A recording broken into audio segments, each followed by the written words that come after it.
hamdan thayyiban mubarakan fihi ala kulli hal. Allahumma inna nas'aluka imanan daiman wa nas'aluka qalban khashi'an wa nas'aluka ilman nafi'an wa nas'aluka rizqan halalan thayyiban. Asyhadu an la ilaha illallah wa asyhadu anna Muhammadar Rasulullah. Amma ba'd. Yang saya hormati Ustaz Salman Al-Farisi, yang saya hormati teman-teman seperjuangan dalam menuntut ilmu agama Allah Subhanahu wa taala. Yang utama, paling utama, tidak lupa kita panjatkan puji dan syukur atas kehadiran Allah Subhanahu wa taala dengan mengucapkan alhamdulillah. Salawat beriringkan salam tidak lupa kita hadiahkan kepada baginda Nabi besar Muhammad sallallahu alaihi wasallam dengan mengucapkan Allahumma salli ala sayyidina Muhammad wa ala ali sayyidina Muhammad. Hadirin rahimakumullah. Teman-teman, kalau kita selalu berselawat kepada baginda Nabi besar Muhammad sallallahu alaihi wasallam dimanapun kita berada, dengan seikhlas kita berselawat kepada baginda Nabi besar Muhammad sallallahu alaihi wasallam, insyaallah kita akan mendapatkan syafaat Nabi dan kita akan mendapatkan pertolongan Nabi di hari kiamat nanti. Dan Nabi Muhammad ini teman-teman banyak mempunyai kelebihan yang sangat mantap.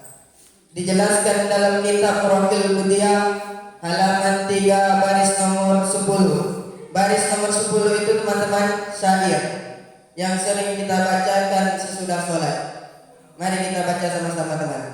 Bismillahirrahmanirrahim. Lam yatalim qatuta mutlaqan abada wa makasa ba'alam bimada tamani udawa bubalam daruwana rodo antu babatun abada bismil hasani biqalbi kama biruyatun sabata wala yura aslu qawli min ubi alami wal qalbu lam yanqa ayuban na'asa wala yura dilulu bisamsidu bimonikat pahuba ala taromanila jalasu indawila dari pinjatanimu tadini walas salat. Habis itu kemuliaan, itu kelebihan Nabi Muhammad sallallahu alaihi wasallam. Baik, pertama, lam yahtalil qatuto hamudlaqan abada. Nabi Muhammad itu tidak pernah mimpi basah, tidak pernah mimpi seperti mimpi kita kalau kita sudah balik. Sepanjang masa Nabi Muhammad tidak pernah mimpi basah. Baik, kedua, walayu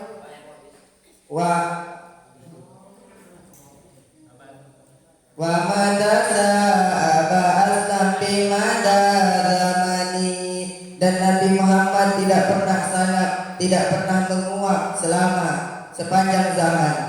Baik, ketiga, min hudawa kumpalam tarubama koto azubabatun abada bijismil hasani. Dan binatang-binatang yang melata tidak pernah hinggap di badan Nabi Muhammad, walaupun zubabatun lalat tidak pernah hinggap kepada Nabi Muhammad sallallahu alaihi wasallam. Dan baik selanjutnya bi qalbihi ka amami ruyatun sabatan. Pandangan ke belakang Nabi sama dengan pandangan Nabi Muhammad melihat ke depan. Jadi kalau ada orang yang ingin membunuh Nabi dari belakang, itu Nabi Muhammad bisa mengelak, karena Nabi Muhammad bisa melihat dari belakang, dari atas, dari tengah, dari samping, semua Nabi Muhammad bisa melihat. Dan kita lanjut selanjutnya, wala yura aslu qawli min ubi alani. Dan air kencing Nabi Muhammad tidak bisa dilihat. Dan kita lanjut lagi, wa qalbuhu lam yanam wa aynuhu nasa wala yura Azziluhu bi sabzilu bi qani. Dan hati Nabi Muhammad tidak pernah tidur selagi pun mata Nabi Muhammad mengantuk.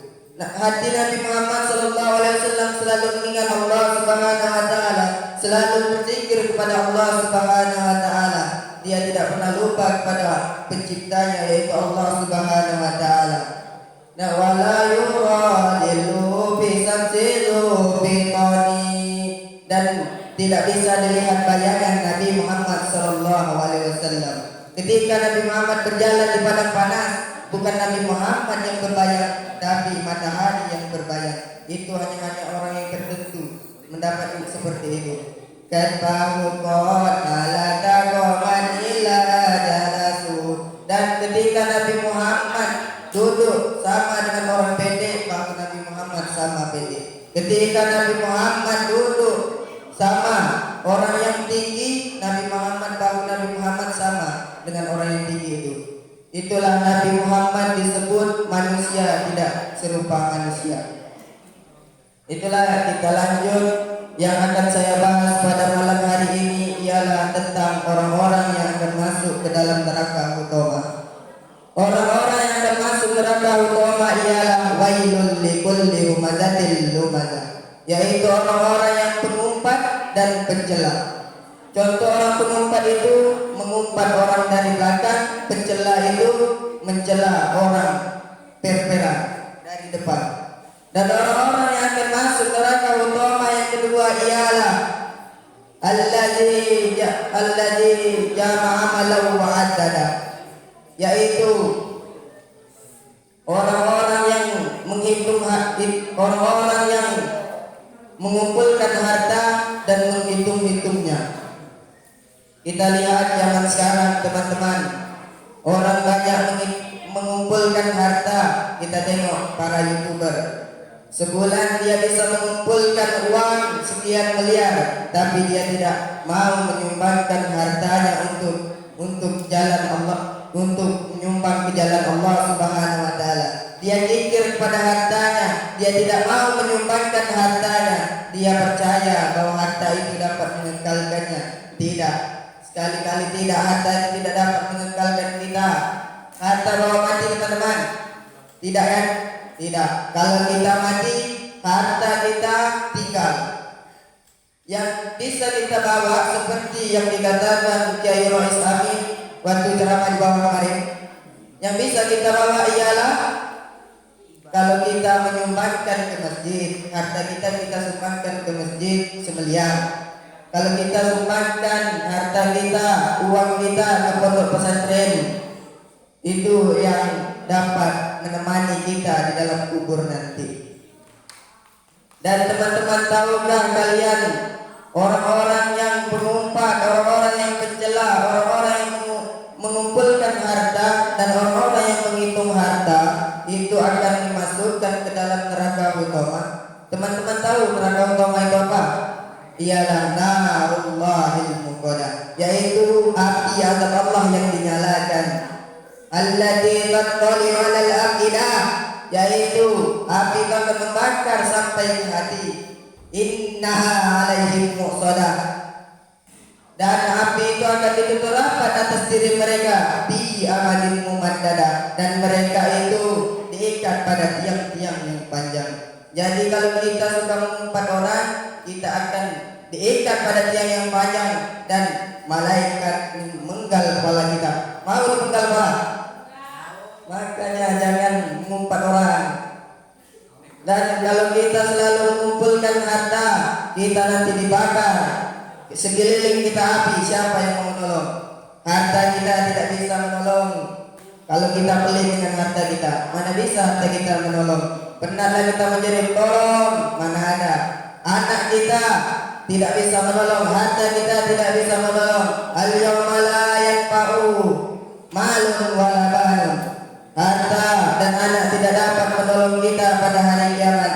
Illa man atallahu biqalbin salim, kecuali orang-orang yang datang kepada Allah dengan hati yang bersih. Jadi teman-teman, kalau kita ingin dibantu, maka kita bersihkan hati kita. dengan beribadah kepada Allah Subhanahu wa taala, dengan berzikir kepada Allah Subhanahu wa taala, dengan berselawat kepada Nabi Muhammad sallallahu alaihi wasallam. Gunakan waktu kita sebaik mungkin. Kenapa?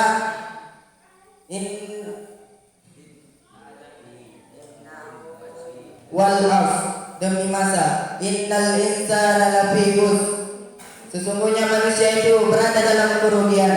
Illal ladzina amanu wa 'amilus sholihati wa tawassaw bil haqq wa tawassaw bil sabr, yaitu orang-orang yang beriman dan berbuat kebaikan dan saling menasihati dalam kebenaran dan saling menasihati dalam kesabaran. Itulah teman-teman, marilah kita beriman kepada Allah, marilah kita berbuat baik, marilah kita saling menasihati orang, marilah kita saling menasihati orang, biarpun orang itu degil, harus kita sabar. Jadi teman-teman, supaya kita tidak lupa apa yang saya sampaikan pada malam hari ini. Yang pertama tadi, Nabi Muhammad itu banyak kelebihannya teman-teman. Dan orang-orang yang akan masuk neraka utama ialah orang-orang yang pengumpat. Yang kedua, orang-orang yang pencela. Yang ketiga, orang-orang yang mengumpul-kumpulkan harta. Yang keempat, orang-orang yang menghitung-hitung harta. Jadi kalau kita tidak mau masuk neraka utama, maka kalau kita sudah tua nanti teman-teman, kita jangan selalu mengumpat orang, jangan kita selalu mencela orang. Jadi kalau kita mempunyai harta, sumbangkanlah harta kita. Jangan kita pelit pada harta kita. Jangan kita menghitung-hitung pula harta kita teman-teman. Mungkin hanya ini dapat saya sampaikan. Wassalamualaikum warahmatullahi wabarakatuh.